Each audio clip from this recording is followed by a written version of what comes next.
Hello everyone. Well, it's halfway through the challenge or the week's training already. Can you believe how quickly time goes? And tomorrow we South Africans will be 7 days into our lockdown, so we'll already be 30% through this period of social distancing and self-isolation.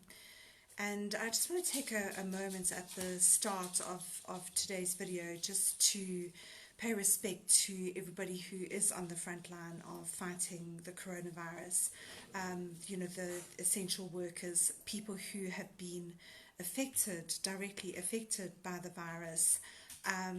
Also, if anyone in your family or anyone that you know suffering from the virus, and if you know anybody who's lost someone to the virus. So I just really do feel that while we are trying to be as practical and proactive as possible, we need to also respect the times that we're living in.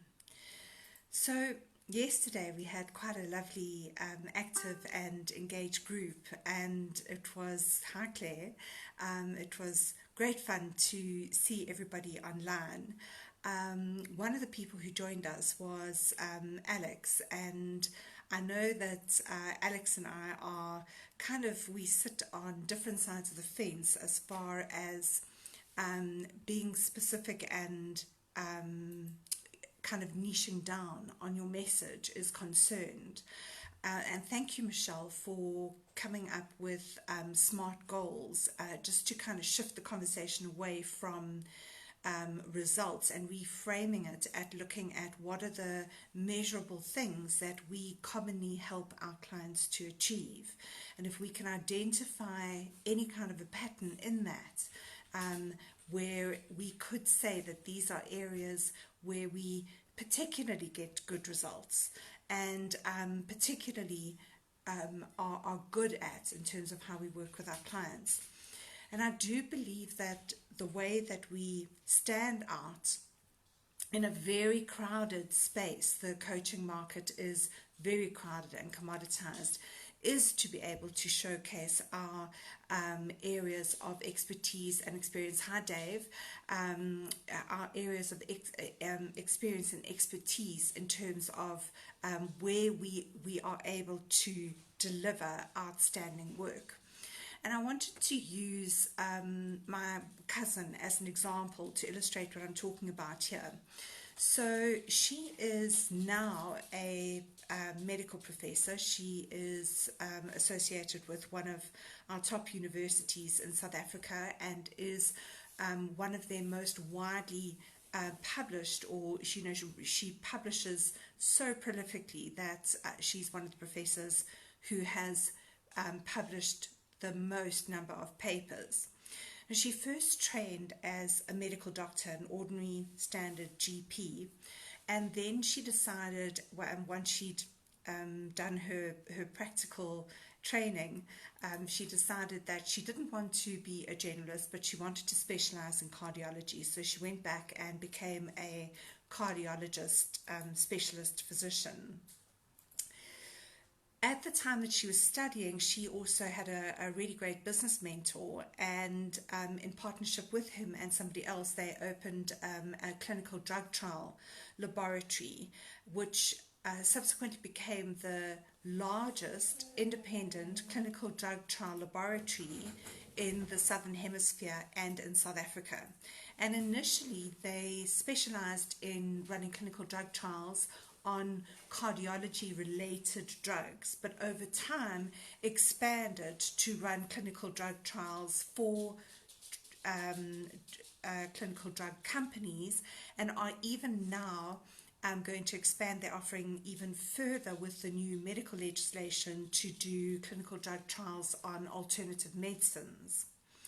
But what's happened is that even though they have broadened the field in terms of the trials that they run and the work that they do, she has over time become such a recognized specialist when it comes to the ethics of running and implementing clinical drug trials that she lectures all over the world at medical conferences, in medical facilities, and at universities all over the world. And she was even given an honorary degree by one of the international universities when she signed up to study a master's, because they actually went back to her and said, look, there's really nothing we can teach you. In fact, we'd like to invite you onto our faculty. The point that I'm trying to make here is that her 35 years worth of experience has been honed down, and over time, her niche or her area of specialization has shifted. And so I don't believe that niche is a destination. I don't believe it's a box that we put ourselves into forever. I think that as we continue working, we always need to re-look at our positioning and how we are putting ourselves forward and putting ourselves, what we are offering and saying that we are offering. So it's very much, for me, it's definitely very much a journey. And my cousin, because of her level of expertise and the positioning that she has created and the brand that she has created in the medical fraternity, she's never without work, and she certainly doesn't have to actively go and find work. So I hope that what I am sharing with you now is going to make you look a little bit differently at your own experience and the expertise that all of you have brought to the point where you decided to become a coach, and how you combine that now with your different way of working with your clients and what it is that you offer. So another aspect for me of creating your niche, and the reason why I'm talking about niche is because your niche, defining your niche, enables you to clearly communicate your message. It allows you to clearly communicate with potential clients what it is that you do, where you add value, and what you offer. And there's an aspect of defining this niche that relates to creating your personal brand, your professional brand, and your professional persona. And part of that whole package is the experience that you bring to the coaching space from your previous professional and even personal experience. Now, why do we want to hone down or narrow down our messaging? Well, neuroscience and neuromarketing tells us that our brain does not like three things. Firstly, it doesn't like clutter, which is why we get so easily distracted when we know we need to focus on something. This is why we get so easily distracted by that busy work of just dealing with a couple of emails, getting a couple of emails out of the way, sorting a few things out so that we can come back and focus. And we need to learn to discipline that inclination, our neuroscientific inclination to deal with clutter and to declutter. Our brains also don't like messages that take too long to decode and understand. And I've often seen people's profile descriptions where I've actually looked at them and thought to myself, I know you're in the coaching world, but you're I don't understand what you do. I mean, if I was your potential client, I really don't get what you offer. So keep it simple. Be explicit. You want to be able to relate yourself. You want to be the person when somebody immediately thinks of, who do I go to if I want performance empowerment or career coaching? Well, I'm going to go to, and I know I'm going to use Claire as an example because she positions herself as an empowerment coach. Our brains also don't like having to decode puzzles. So this is why we're seeing this current trend online, which I spoke about in yesterday's training video, of how there's actually been a decline of people searching online for coaches, but there's been a huge increase in people going online with the world as it is to look for solutions, to look for answers, or to look for people who are putting their hands up and saying, I can help you get the results that you are looking for as you're going through what we're going through right now. And remember, our brains are naturally goal orientated. Our frontal lobes are goal orientated, and we are always looking to find solutions. Our brains also don't like to multitask. This is why we don't like clutter. And what happens when we start multitasking or where our focus gets distracted is our error rate goes up by as much as 50%. Our brain takes twice as long to do whatever it is we're supposed to be doing, or whatever it is that we want to be focusing on. And we know, studies show from MRI scans, that our brains literally split in two to be able to handle multitasking or more than one task at a time. So all this is telling us to focus, focus, focus. We need to focus and get clear on our messaging so that our clients can find it easier to find us in amongst all the stuff that is going on at the moment. I want to take a moment also to acknowledge those of you who responded to my question yesterday about what is holding you back from effectively marketing yourselves in your practices. And overnight, I just did a little bit of, kind of reviewing your answers. And there are a couple of things that I wanted to discuss today. The one was, do you remember on day one we visited our most common fears? Now that's based on a book by Adam Smith called The Bravest You. And remember on day one, I said, like, we need to actually have strategies in place. If we've got a plan, it is going to be the thing that we can revert to, the safe space that we can revert to when our fears, anxieties, and self-doubt start arising. And one of the strategies that I suggested that you could employ is actually distracting yourself with repeatedly saying a mantra, whatever it might be appropriate to say at that moment. So just to shift your brain away from focusing on your fears and your anxieties and your self-doubts. And remember, the brain only wants to concentrate on one thing at a time.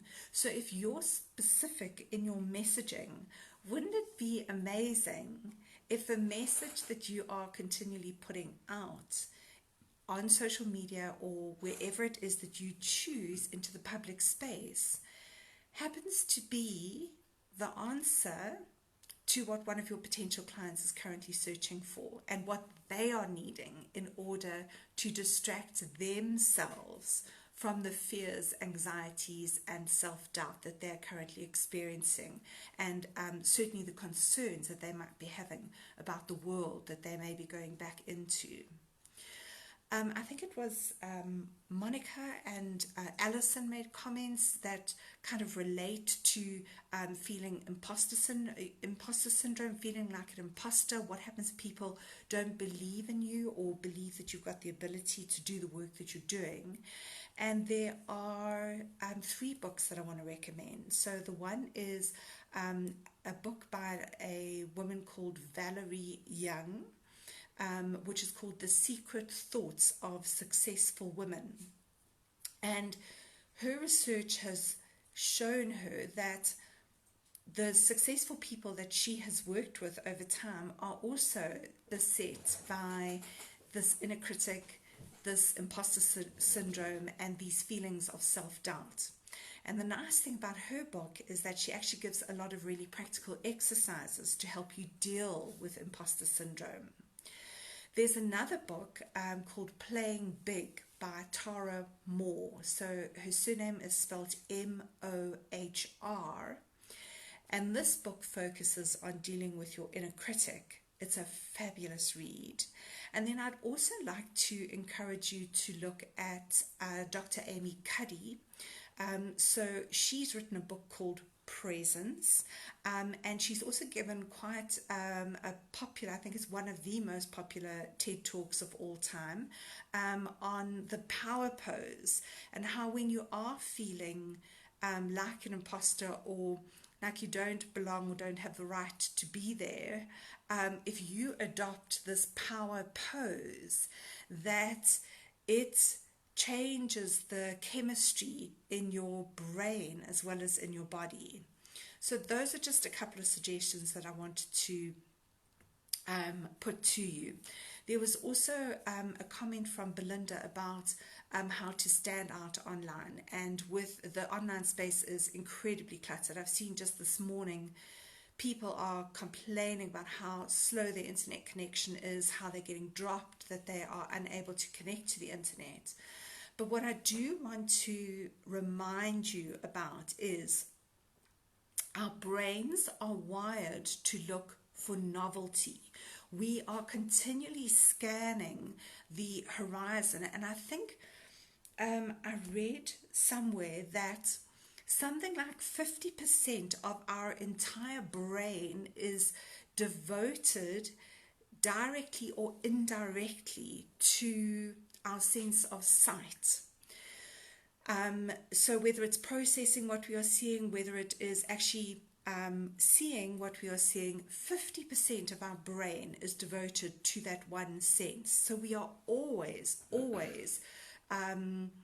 neurologically scanning the horizon for novelty and for solutions. And we know that those brands that stand out do three things. Number one, they get their clients' attention. Now, you need to be really clear on what kind of client you want to work with, so that the way that you get people's attention is appropriate. I can remember watching an online training by this chap who is very well known. He's very, a lot of people recommend him for what he does. But in this 5-day training, he started every training with this. There are these pillows that you can buy in stationery shops and that, and they've got like big yellow smiley faces. And so every time he started one of his videos, he'd hold different pillow up in front of his face with a different expression on it, and it just didn't land with me personally. So again, I go back to what I was saying a couple of days ago. Not everybody's going to like you, and it's by the same token, you don't have to like everybody, but you have to get the attention in an appropriate way that will resonate with the kinds of clients that you want to work with. And this is why it's so important to do some work around identifying who it is ideally that you want to be working with.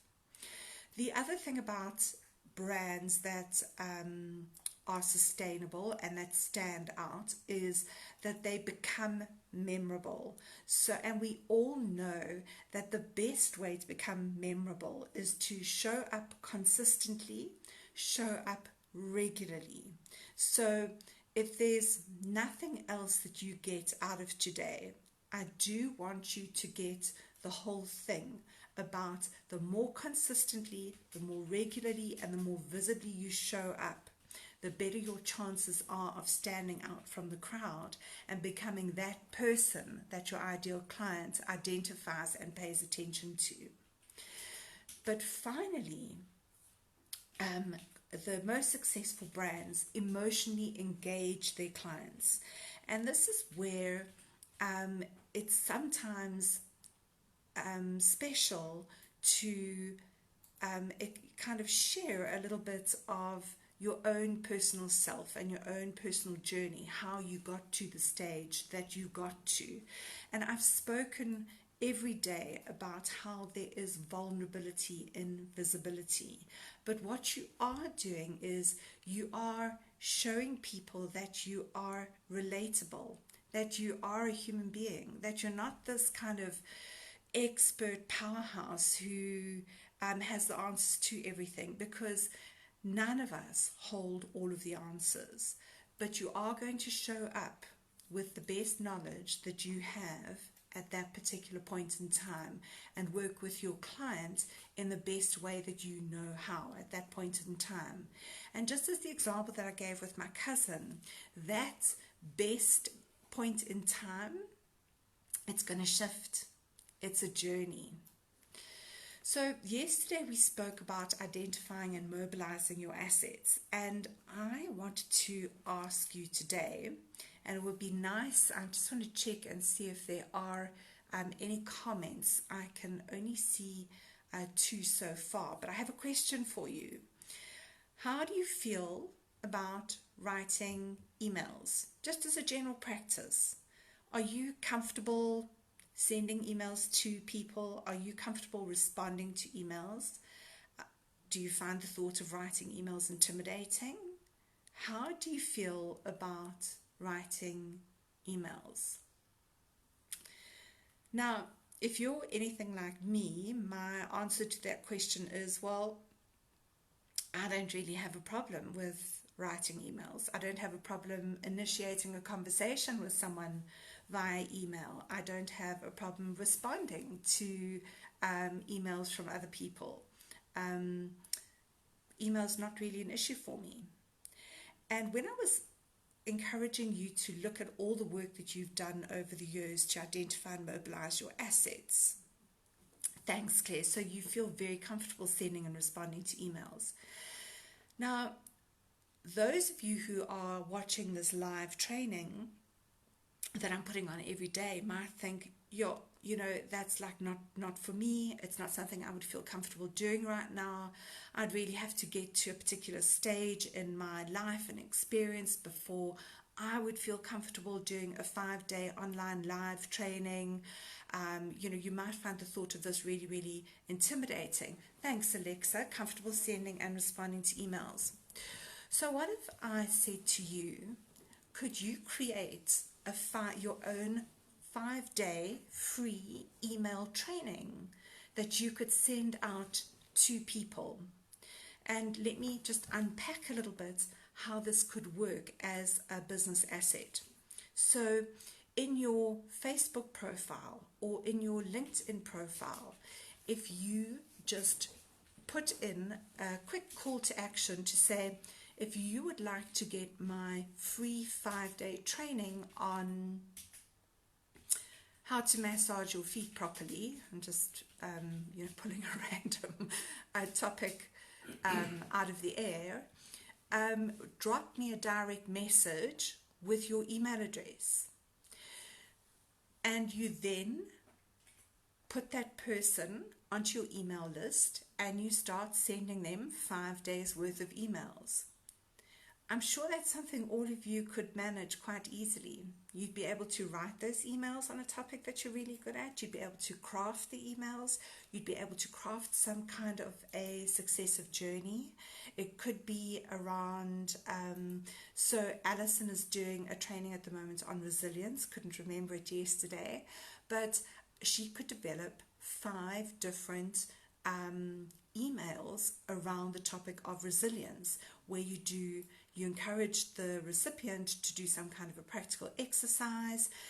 You also encourage them at all points to reach out to you, and if they have had any light bulb moments, or if there's anything that comes up for them during the process of working through this email training, just always give that call to action that they can reach out to you and start a conversation, start some kind of engagement.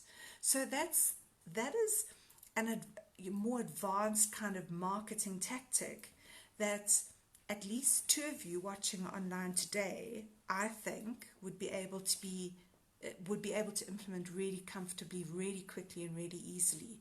So use this downtime to map out a 5-day process. And you know what? At a later stage, when you're feeling a little bit more comfortable about life, hi Alison, thanks for joining us.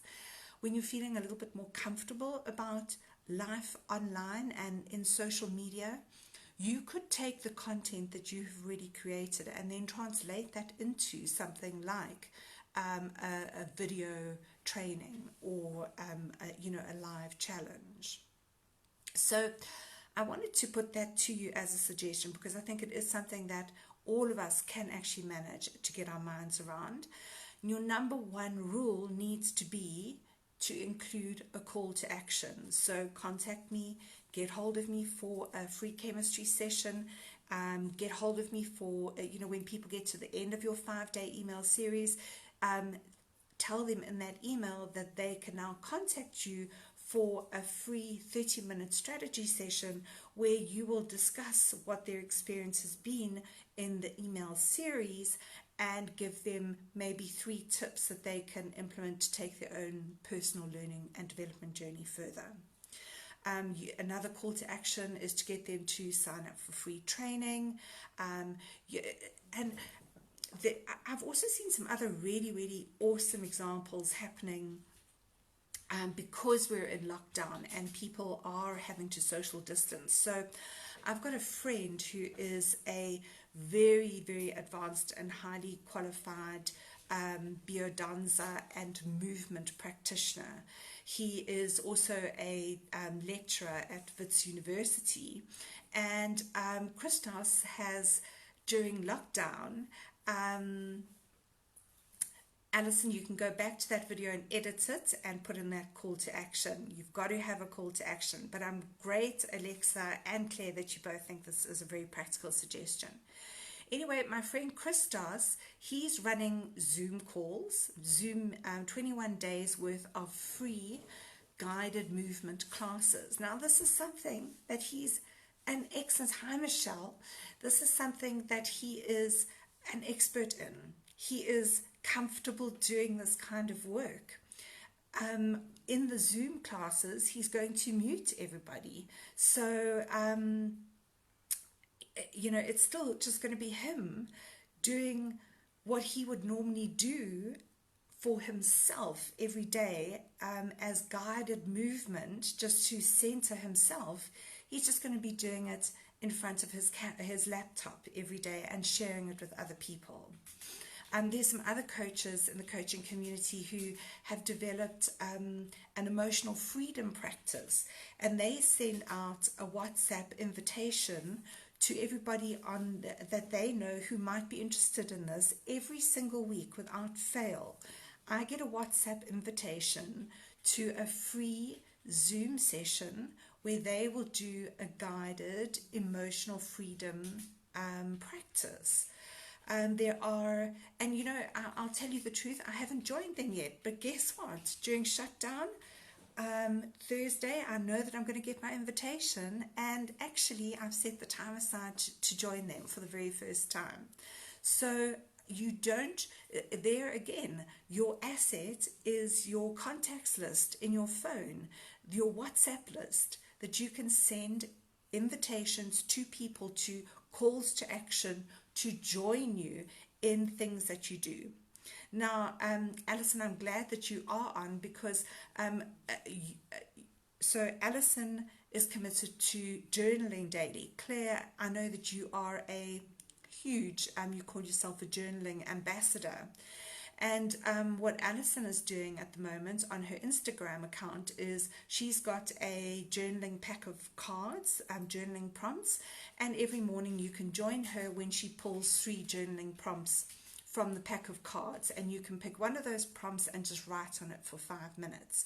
So this is how she is using something that she would normally do as her own personal practice every day. So it might be a gratitude practice, it might be a meditation practice, but she is now sharing this on one of her social media platforms so that other people can join her, and it's also giving her an opportunity to engage emotionally, to create a relationship with people who might be potential clients at the end of the day.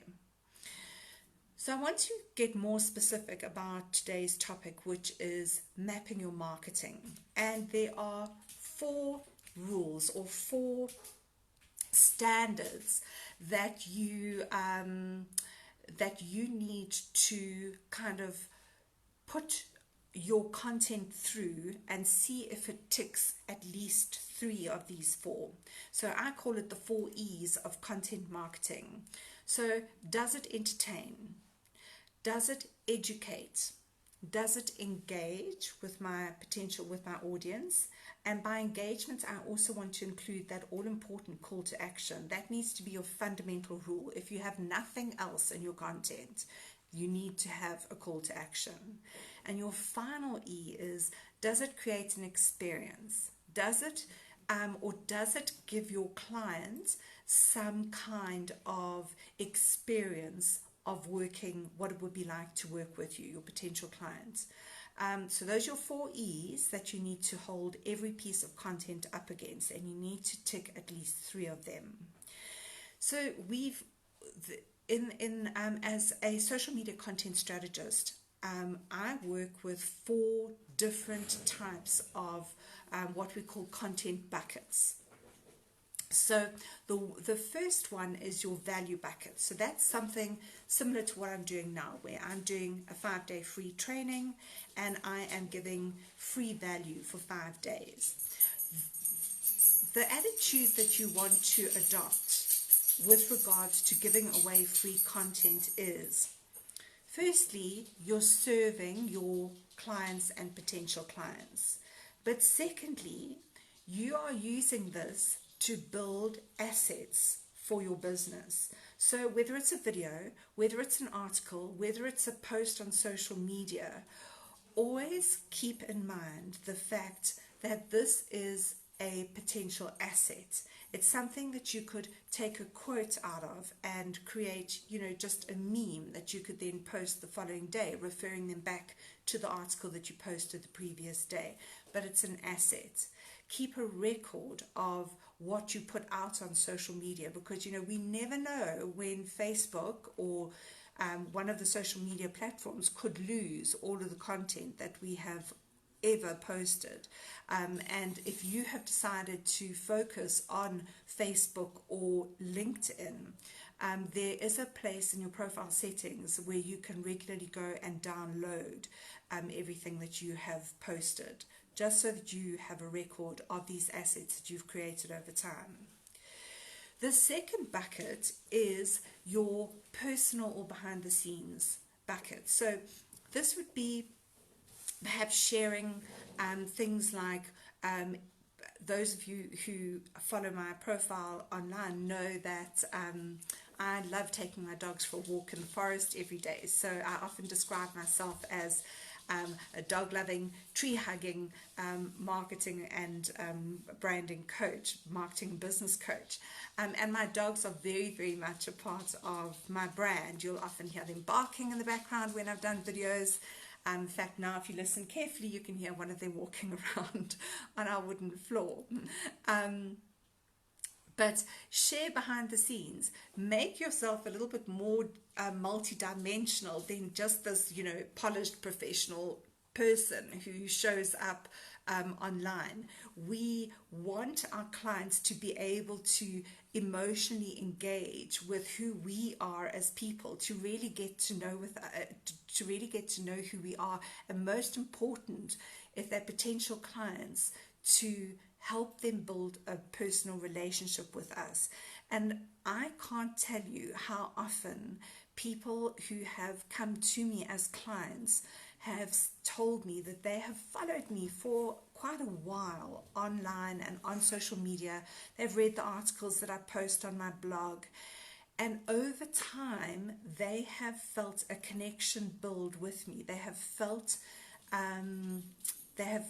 their relationship with me build, and so they have over time decided that they want to work with me as their coach. The third content bucket is probably the easiest one, and tomorrow I am going to be giving you a free resource to help you create this kind of content for the whole of April. But this is your content bucket that is quotes that are appropriate for your business. You might pick up on trending topics on social media and comment on them, or people often do those holidays. And today I think is the first April Fool's Day that I have ever lived through, where so far I have only seen one April Fool's joke, only one. And that was a WhatsApp note about the coronavirus lockdown being extended in South Africa. And when you clicked on it, it said, April Fool. That's the only one I've seen. But what you may be interested to know is that, so there's a whole list of kind of, funny holidays that you can also use. And today is officially International Pillow Fight Day. So why don't you later go and initiate a pillow fight with your loved ones and just have some fun while we're all shut down in the house. You've got the perfect weapons at hand. Just don't damage each other. Make sure that anything that's fragile is out of the way. The fourth content bucket, and the fourth and final content bucket, is our promotional or sales content bucket. So this is where we share information about our products, our services. We might pop up a client testimonial that we get if we're running events or workshops, if we get a great review from someone. But this is content that we are posting specifically that has a promotional or sales edge to it. And the conventional wisdom says that we split our content buckets to 20% promotional content, promotional or sales content, and 80% content from the other buckets. So again, I will share a content calendar for April to help you get this kind of mix right and help you get going online. I see a comment just come up from Claire. My mom called me out this morning with April Fool's when she sent me a note to say that she was fed up with being in lockdown and was going to lunch at Friends. Oh, Claire, that must have put you into orbit. Thank you for sharing that. One of the things that I've been so grateful for this week is that often by the time I've actually come to start doing the videos, the makeup that I've so carefully prepared is a bit smudged the corner of my eyes because people are putting out stuff that's making me laugh until I cry. So I'm always really, really grateful for a good laugh. But back to our content. So how do you structure it? And I'm looking for a notebook that is right in front of me. I'm a terrible scribbler. My brain seems to work when I write things down. So the way that you structure your content is, think of it like a wheel with spokes in the wheel, and you've got the central hub of the wheel. So your central hub is going to be the coaching field in general, and your spokes are going to go out to subtopics that will relate back to coaching. So I'm going to just put up, make sure you can see it. It will show up backwards for you, but just so that you can see what I'm talking about. So in my particular case, in this particular example, because finding and defining your coaching niche is the most important, I think it's the cornerstone of creating successful marketing for your coaching practice. At the center of my wheel is coaching niche. And then the little things that come off it, which would be articles that I would write or things that I would create to market my practice, would be, how do you define your niche? Why should you niche? Creating a checklist for how you can go about defining your niche. What is the writing an article on what is the relationship between niche and brand? What constitutes a good niche? So these are all topics that you can smaller topics that you can create content off, that come off your larger central topic, that will help you create infographics, for example. And I'm going to later today send all of you, some of you I know have already got a copy of it, but I'm going to send you my free ebook, 5 Insider Secrets to Marketing Your Practice Without Spending a Cent, because it's got two things in there. The one is it's got a whole I'd love to say chapter, but it doesn't, it's not long enough to constitute a chapter, but It's got a whole practical guide on how to create your profile for things like online directories, for social media, and so on and so forth. And I give you prompts that you can actually kind of fill in the end of the sentence to help you get started with writing a profile. The other reason why I'm sending it to you is because I do talk about where you can go to get topics, these spin-off smaller topics that are appropriate for your kind of greater topic. So let's use journaling as a topic. You might, part of journaling practice could be gratitude practice. So you could then talk about, so you have your central topic, the power of, journaling. And then another smaller topic might be why you should include a gratitude practice and keeping a record of what you're grateful for as part of your journaling process. Something else you might write on how journaling helps to channel your thinking and the effect that it actually has in your brain while you are journaling. So there are all sorts of kind of smaller spin-off topics that you could do with your central topic being journaling. You could be posting journaling prompts on a daily basis so that anybody who follows you can pick up your hashtag journaling prompt for day one. For like the 21-day lockdown, you could post 21 different journaling prompts just as a suggestion. And it's not too late to start doing it now. So I'm going to go into this in a little bit more detail tomorrow, because that's when we're going to start looking at managing our methods. So now that we've started to get ideas around what we can do, what we can create, what assets we have, how we can call people to action, and also what content we can start to create. Where do we want to create the content? And there are 7 basic marketing platforms that I think every coach or person in business for themselves needs to be considering working up to putting in place.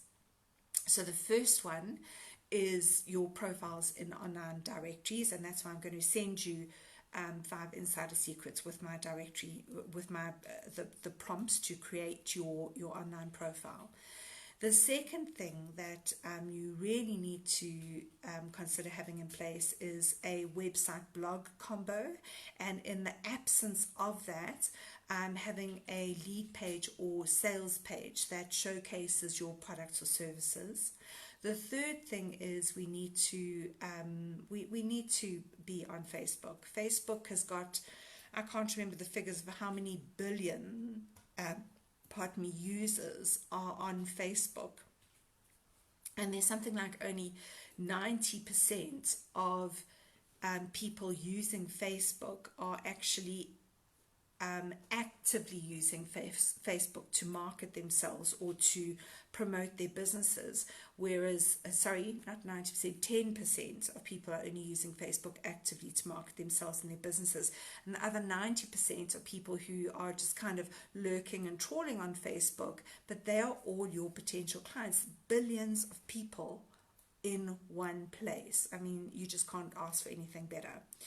But what you do need to make sure that you have in your personal profile is a link to your website and a link to your call to action. And we've spoken about that email challenge or funnel a little bit earlier. So a link to send you a direct message so that you can start sending people that 5-day training.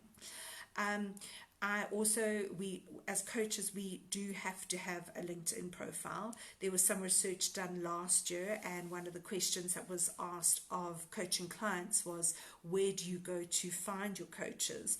And in terms of social media, LinkedIn was the number 1 place. So it's a no-brainer. You have to have a LinkedIn profile. And again, in your LinkedIn profile, your call to action and a link to your website, as well as offering people the ability to send you a direct message to get in contact with you and perhaps have a chemistry Zoom session with you. I also want to suggest that you consider putting onto your bucket list having a Facebook business page at some stage, getting up to speed using an email tool like MailChimp or MailerLite ConvertKit to make, if you're going to go the email route, the email challenge route, it'll just make your life a lot easier to manage that process and a lot more hands off. And then if you ever consider doing live trainings on Facebook, you can download them and repurpose them as YouTube videos and create a YouTube channel for yourself and your business. So what I do is, after I have done these trainings, I download them onto my computer and then I pop them onto my YouTube channel. Now, YouTube is a much longer game. It takes about 3 years to monetize your YouTube channel and start getting business from it, but there's no time like now to get started. So those are the 7 core things that I think we should have on our bucket list. I'm not saying I want you all to rush out and start doing them tomorrow, and I don't want to overwhelm you.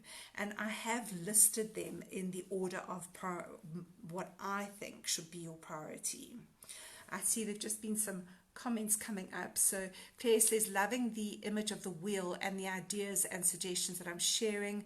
Your examples of what you've used in your niche one has given me some great ideas. Thank you. It's an absolute pleasure. And I'm glad that you find that useful. It's how,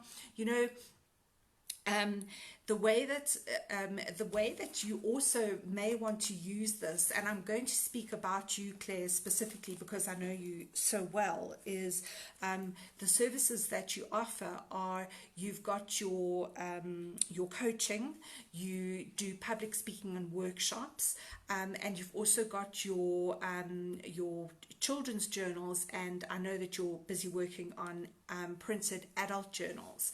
So each of those would make the central hub of a wheel, and you then need to take your spokes and spin them off. And I know that there is definitely going to be overlap where your wheels will merge together. Think of it like, having your overall coaching business is the car. You've got your 4 wheels and they're all attached to the car and all parts of one greater vehicle that moves you from point A to point B. So I hope that's useful, that you take all of the things that you focus on. Michelle, I know that you also have said to me, that you have so many different areas of expertise. So identify those individual areas of expertise for your content, and then smaller subjects that you could then cover as a series of articles, content, or focus on. And I really want to encourage all of you, instead of just forwarding somebody else's article that you've read saying this is really a good article on how to use journaling, or a really good article on how gratitude benefits you, I want you rather to take an article that you read that makes a big impact on you, write your own original article about the thoughts that come up, the perspective from your own professional experience, and then by all means give people a link to the article that inspired you. Michelle, you've said my 4 rules and the value buckets are so helpful to ensure that we have covered all the necessary bases. It's been a game changer for me. And again, I'm all about putting as many systems in place to try and make this overwhelming task of being visible and showing up. I really do want to try and make it as simple and underwhelming as possible, so that you can kind of say, I've got this, I can cope. Alexa, your question, thank you very much, is which online directories would I suggest? Okay, I'm going to make a note. I've got a list of online directories, so I will, there's my note, I will attach that and send that out in an email. Claire says, thank you, that's definitely useful. And Michelle is saying my example with video training on Facebook is inspiring us too. Let me tell you, okay, so I was very reluctant to start doing online live video trainings. I mean, I used to kind of sit with my inner critic and my imposter syndrome. Who's going to pitch up? Who's going to find what I have to say interesting? Are they going to turn out well? Oh my God. I mean, after every single video, I turn to my husband and I say to him, you know, was that okay? Like, did I come across all right? You might be sitting on the receiving end of this video and thinking, gosh, you know, she does it with so much ease and confidence and so on. But I get nervous every time I'm about to go live on videos. You've just got to get over yourself, put your big girl panties on, say you're going to do it and get out there. I'm sorry. So I've spoken about the 7 things that I'm going to be talking about tomorrow.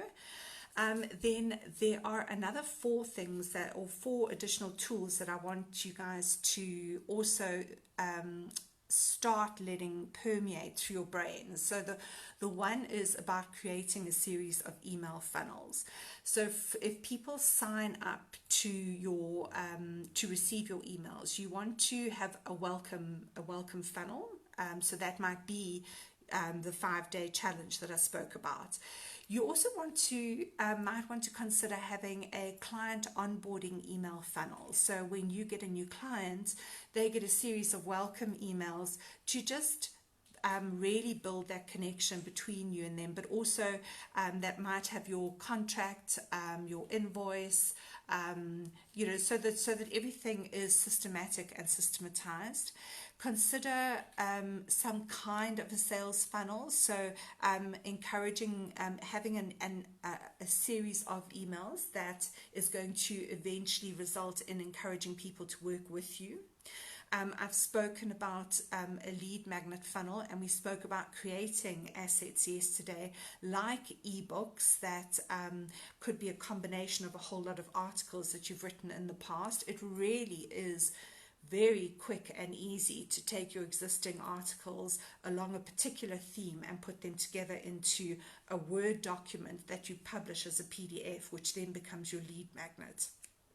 And then the other form of email that I want you to consider thinking about is creating a regular newsletter. So this would be something that people can count on receiving on a regular basis from you, and have a format to it. So it might be a little bit about what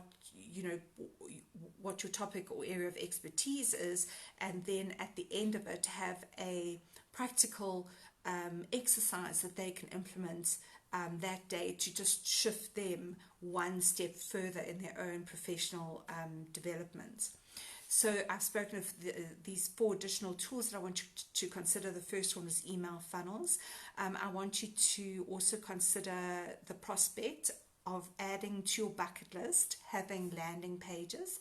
So landing pages are kind of standalone web pages that will sell a particular product or service or offering that you can direct people to.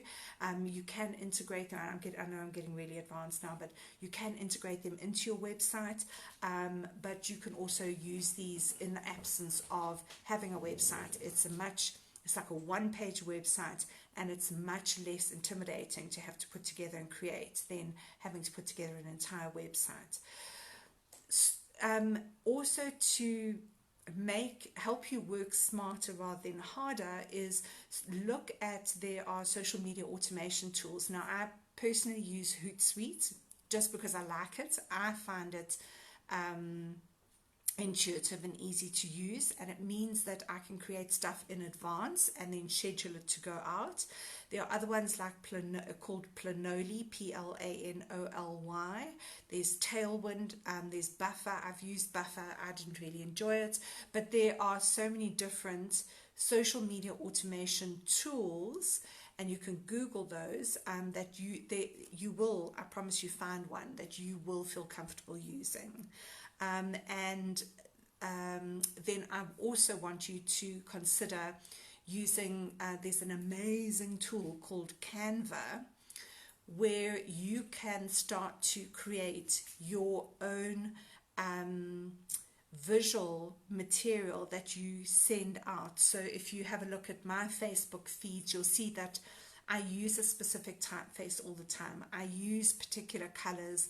I use a whole series of pictures that I had taken from a branded photo shoot, or I use visual material pictures that have a particular look and feel to them, so that when you look at my social media feed, there is a sense of coherence in terms of my visual branding that I'm putting out. Again, Canva, it's a wonderful tool to use. Put it on your bucket list of something that you might one day want to become familiar with. I do want to encourage you.